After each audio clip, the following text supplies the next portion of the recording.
Entah bagaimana, ada ide di kepala Bosman sejak pandemi di tahun 2020. Dikuatkan lagi dengan informasi Rusia menyerang Ukraina di awal tahun 2022.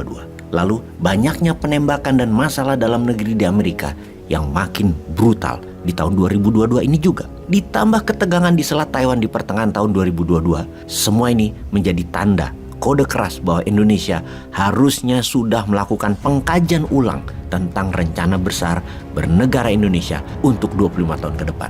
Dunia saat ini adalah dunia VUCA yang bisa menjadi peluang, bahkan mungkin satu-satunya peluang yang kalau Indonesia tidak ambil, maka selamanya Indonesia akan menjadi middle income country yang dijebak di sini terus seterusnya. Middle income trap country adalah strategi negara asing untuk tidak membuat sebuah negara yang kaya sumber daya alamnya menjadi tidak bisa tumbuh. Tidak miskin, pastinya tidak kaya untuk jangka panjang.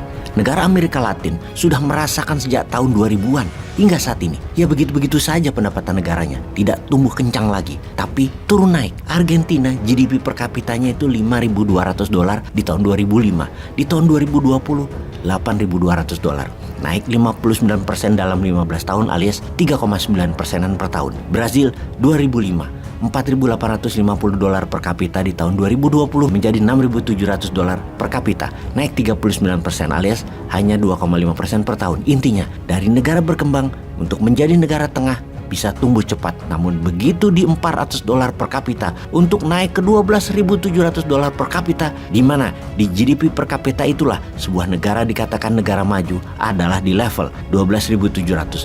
Sulit sekali tercapainya. Ketika di negara berkembang atau masih level bawah akan dibantu dengan cepat untuk mencapai menjadi negara menengah. Menjadi maju tidak mungkin diberikan peluangnya. Lamanya bukan main dan sulit. Ditahan-tahan. Makanya pemimpin dan rencana bernegaranya harus game changing. Itulah yang harus Indonesia lakukan. Kita saat ini dijebak di 4.000-an sampai 10.000-an per kapitanya. Diusahakan selamanya. Dijebaknya dengan dua hal. Tidak boleh jadi negara produsen atau penghasil sesuatu yang dibutuhkan ke level dunia, dan selalu harus berhutang pada negara besar, terutama hutang dolar. Karena syarat untuk menjadi negara maju ya cuma dua, dan keduanya tidak boleh dimiliki negara yang sedang di-trap, terutama sampai sumber daya alamnya habis. Syarat pertama untuk menjadi negara maju adalah tidak berhutang pada mata uang negara lain, dan produksi meningkat sejajar dengan uang beredar. Di Indonesia levelnya adalah tingkatkan produksi dalam negeri 3,5 kali lipat dari kapasitas produksi saat ini. Kalau Indonesia mau berdikari, produksi pangan,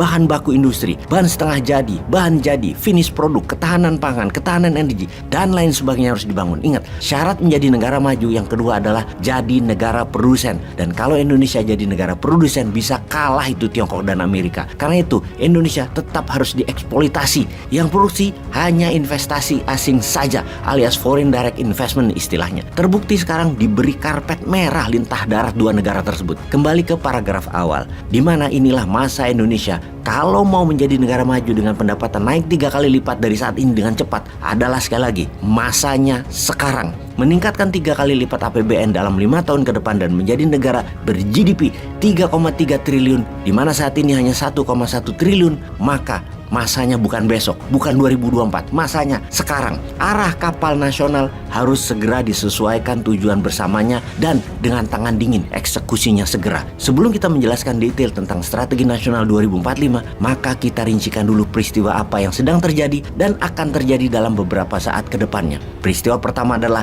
de-dolarisasi atau strategi dagang tanpa memakai dolar. Yang kedua adalah Rusia mencekik Eropa, sekali lagi, namun bukan pakai minyak dan gas, tetapi pakai pangan. Kedua langkah ini adalah program melawan hegemoni Amerika dan Barat yang terbukti tidak membuat kaya dunia, tapi malah feed the ego pihak Barat, hanya memuasi nafsu pihak Barat, bukan makin membuat mereka sadar akan masalah kemanusiaan, namun malah mengeksploitasi manusia dan negara lain. Makanya Rusia adalah musuh hegemoni Barat. Kunci utamanya adalah melawan dengan menyetop pemuas ego pihak Barat. Kita perdalam topik pertama. Kita semua tahu sejak tahun 1971 dolar dipakai untuk transaksi minyak Saudi, dan sejak saat itu multiplikasinya melebar karena semua negara butuh minyak, maka mereka butuh dolar. Hingga mencapai puncaknya dipakai sekitar 90% transaksi di dunia ini di tahun 2010-2015. Saat ini di mana sejak tahun 2022 pemakaian dolar drastis turun hingga 17% 70%-nya saja dalam transaksi antar negara. Sebuah penurunan yang sangat drastis terjadi dalam 7 tahun terakhir, terutama 8 bulan terakhir. Penyebab utamanya sejak tahun 2015 adalah peran yuan Tiongkok dan sekarang peran rubel Rusia. Kita semua tahu jika Indonesia membeli barang dari Thailand atau menjual barang ke Vietnam, maka transaksinya menggunakan alat bayar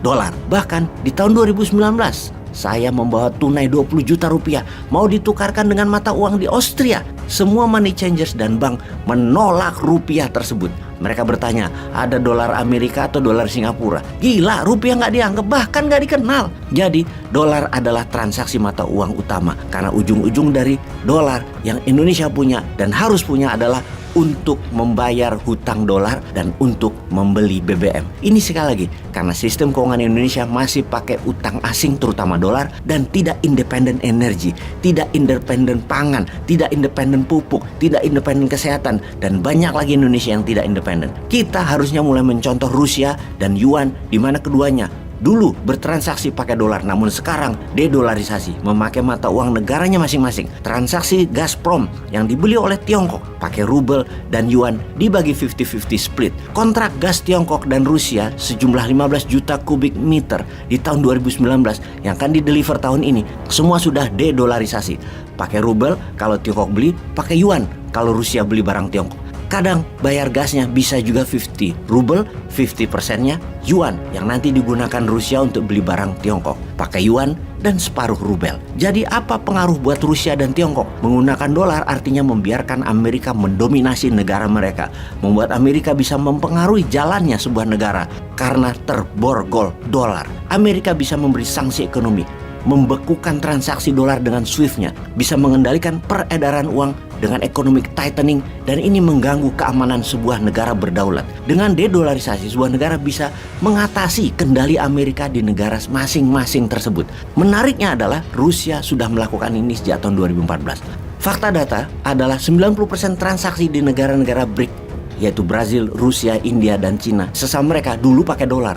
Namun sekarang kurang dari 10% saja transaksi pakai dolar di antara 4 negara tersebut pakai uang masing-masing.